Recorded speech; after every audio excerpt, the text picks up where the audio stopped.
Good morning बच्चों। बेटा आज हम कर रहे हैं Euclid's division algorithm of class 10th, यानी आज हम देखेंगे यूक्लिड का विभाजन एल्गोरिथम। आज हम इसके बारे में बात करेंगे। ये देखो बेटा होता क्या है, इससे हम क्या फाइंड आउट करते हैं। इससे हम निकालते हैं HCF यानी महत्तम समाप्त वर्तक। HCF निकाला जाता है इससे। अब वो कैसे निकाला जाता है उसका एक तरीका है। देखो बेटा यहाँ पे आपको 2 नंबर्स दिए होंगे और आपको कहा जाएगा यूक्लिड के डिवीजन एल्गोरिथम से इसका HCF निकालो। तो आप क्या करेंगे, आप डिवाइड करना शुरू करेंगे। डिवाइड में आपको पता है बड़ा नंबर अंदर रखना है, छोटा नंबर बाहर आएगा, ये आपको पता है। अब आपने डिवाइड करना शुरू किया। 130 की इंटू अब आप किससे करोगे कि 420 आए। तो 133 जब हम करते हैं तो हमें मिलता है 390। 134 जब करेंगे तो हमें मिलेगा 520, तो वो तो ज़्यादा हो रहा है। तो हम क्या करेंगे, हम लेंगे 133 390। ठीक है बेटा। तो बेटा ये हो गया 130 इंटू 3, दैट इज़ 390। अब हमारे पास रिमाइंडर क्या बचा, 0 में से 0, 12 में से 9 गए 3 एंड दिस इज़ 0।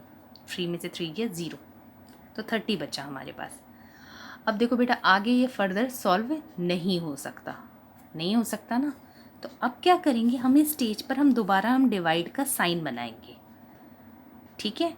और अब क्या करेंगे कि पहले ये नंबर था, ये डिवाइड कर रहा था इसको, अब हम क्या करेंगे, इसको अंदर ले आएंगे। मतलब अब इसका डिवीजन होगा। ठीक है। पहले ये डिवाइड कर रहा था, मगर अब क्या होगा, हम इसको उठा के अंदर ले आएंगे कि अब तुम्हारा डिवीजन होगा। अब हमने क्या किया, दोबारा अब 30 का टेबल काउंट करना स्टार्ट किया।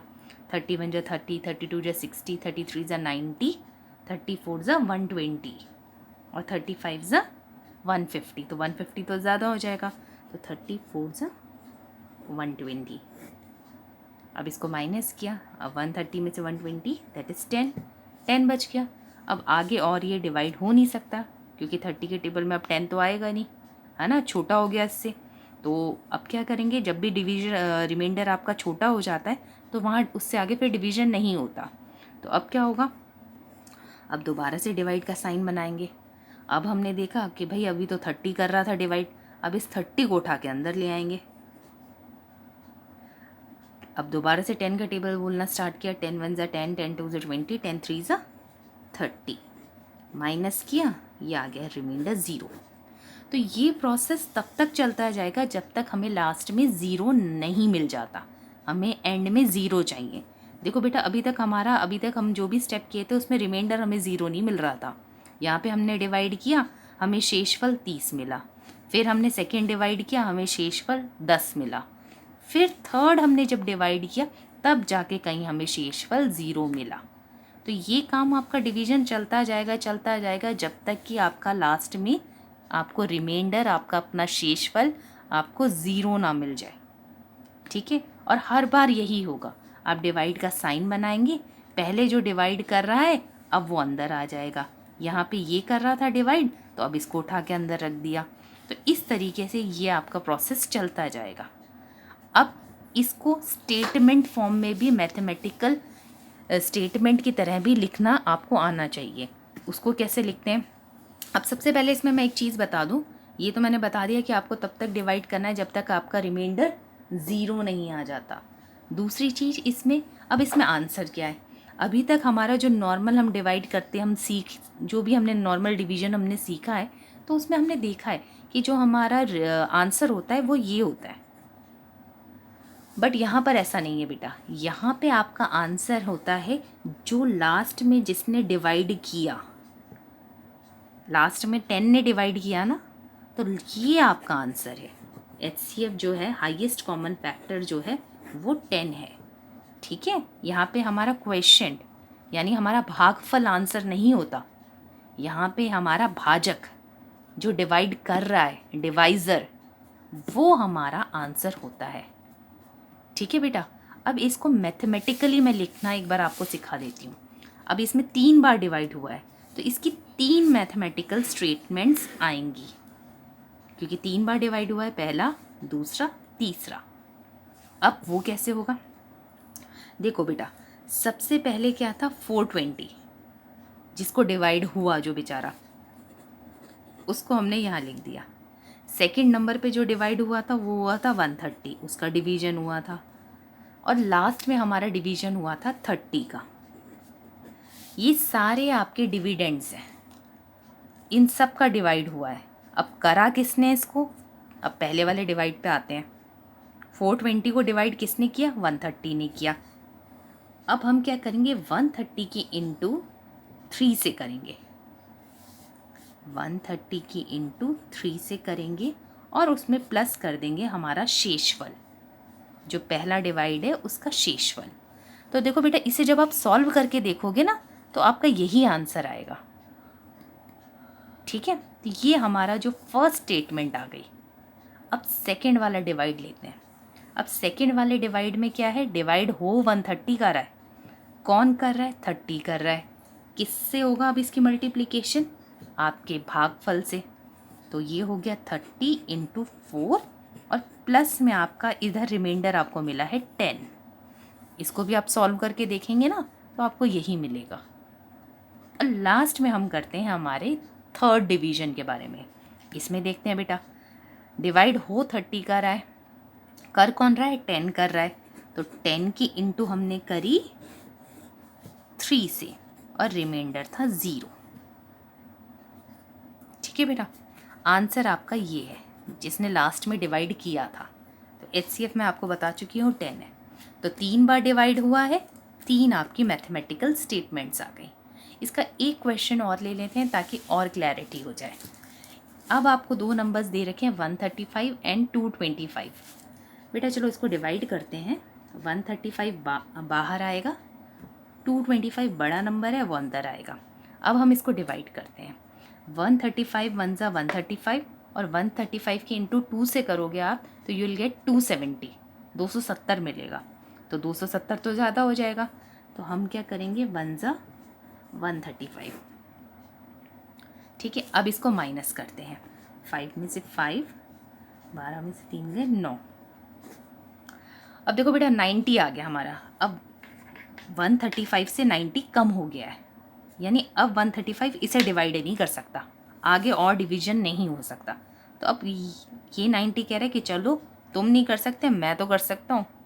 अब उसने क्या किया, 90 ने कहा अब मैं डिवाइड करूँगा। अब किसको करेगा? पहले ये डिवाइड कर रहा था, 135 डिवाइड कर रहा था यहाँ पे। उसने क्या किया, अब 135 को अंदर बुला लिया कि भाई अब तुम्हें अंदर आना है, तुमने पहले बहुत डिवाइड कर लिया, अब तुम्हारी बारी है अंदर आने की। अब उसे अंदर बुला लिया गया। अब क्या हुआ, अब 90 करेगा डिवाइड। 90 वन ज़ा 90, 92 ज़ा 180। अब 180 तो ज़्यादा हो गया, तो 90 वन ज़ा 90 ही हम लेंगे। अब माइनस करते हैं, ये आ गया आपका 45। अब 90 कह रहा है भाई अब 45 तो मुझसे कम हो गया, अब मैं आगे और डिवाइड तो मेरा हो नहीं सकता, क्योंकि मैं अपने से बड़े या अपने बराबर उसी को तो डिवाइड कर सकता हूँ। ये 45 तो मुझसे छोटा हो गया, अब ये तो डिवाइड हो नहीं सकता। तो 45 ने कहा ओके अब मेरी बारी है, अब मैं डिवाइड करूँगा। किसको डिवाइड करेगा? अभी तक 90 डिवाइड कर रहा था, सेकंड स्टेप में 90 डिवाइड कर रहा था, अब 90 को बुला लिया गया अंदर कि भाई अब हमारी बारी है, अब तुम होगे डिवाइड। तो 45 वन ज़ा 45, 45 टू ज़ा 90। ये लास्ट में आपको मिल गया 0, यानी अब हमारी ये डिवीजन हो जाएगी, रुक जाएगी, क्योंकि लास्ट में हमें जो चाहिए रिमाइंडर 0 वो हमें मिल चुका है। अब बेटा यहाँ पे भी आप देख रहे हो 3 बार डिवाइड हो रहा है, 3 बार डिवाइड हो रहा है तो यानी 3 मैथमेटिकल आपको स्टेटमेंट्स लिखनी पड़ेंगी। उससे पहले मुझे HCF बताओ, HCF क्या होगा? 45 होगा या 2 होगा? क्या चीज़ होगी?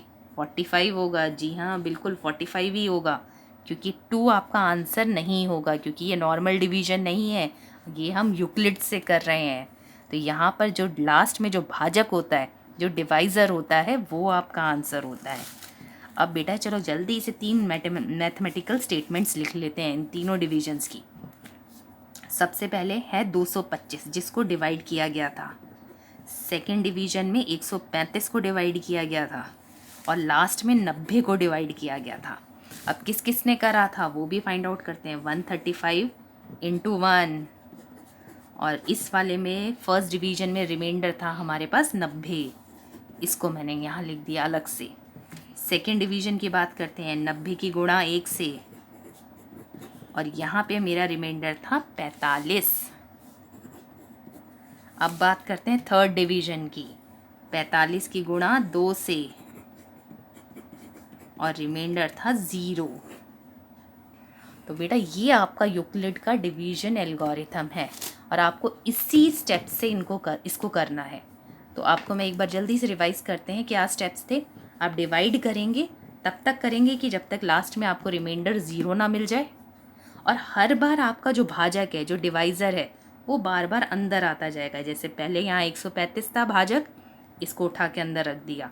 यहाँ 90 था भाजक, इसको उठा के अगले स्टेप में अंदर रख दिया। तो इस तरीके से ये अंदर आते जाएंगे, हर अगले स्टेप में ये अंदर आते जाएंगे, और तब तक आते जाएंगे जब तक कि हमें लास्ट में शेषफल क्या ना मिल जाए, 0, यानी रिमाइंडर हमारा 0 ना हो जाए। सेकेंड चीज़ इसमें याद रखने वाली है कि आपका जो भाजक है, लास्ट वाला जो भाजक है, वही आपका आंसर है। पहला भाजक नहीं, दूसरा भाजक नहीं, जो भी आपका लास्ट में आएगा, चाहे वो 3 बार डिवाइड करने पे आए, चाहे वो 4 बार डिवाइड करने पे आए, चाहे वो 5 बार डिवाइड करने पे आए, जो भी लास्ट में भाजक होगा, जो डिवाइड कर रहा होगा, वही आपका आंसर होगा।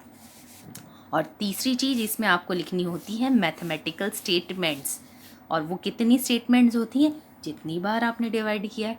जैसे यहाँ 3 बार डिवाइड किया तो 3 मैथमेटिकल स्टेटमेंट्स आ गई। और कैसे वो लिखी जाती हैं, अंदर वाला नंबर जो यानी बड़ा वाला जो नंबर है वो हमेशा पहले लिखा जाता है, और इक्वल टू। ये बेटा आपका डिवीजन एल्गोरिथम भी होता है, जिसमें आपने पढ़ा होगा कि डिविडेंड जो होता है that is equal to divisor into quotient plus remainder. ये उसी प्रोसेस पे ये स्टेटमेंट्स लिखी जाती हैं। Hope you all have understood. Thank you so much.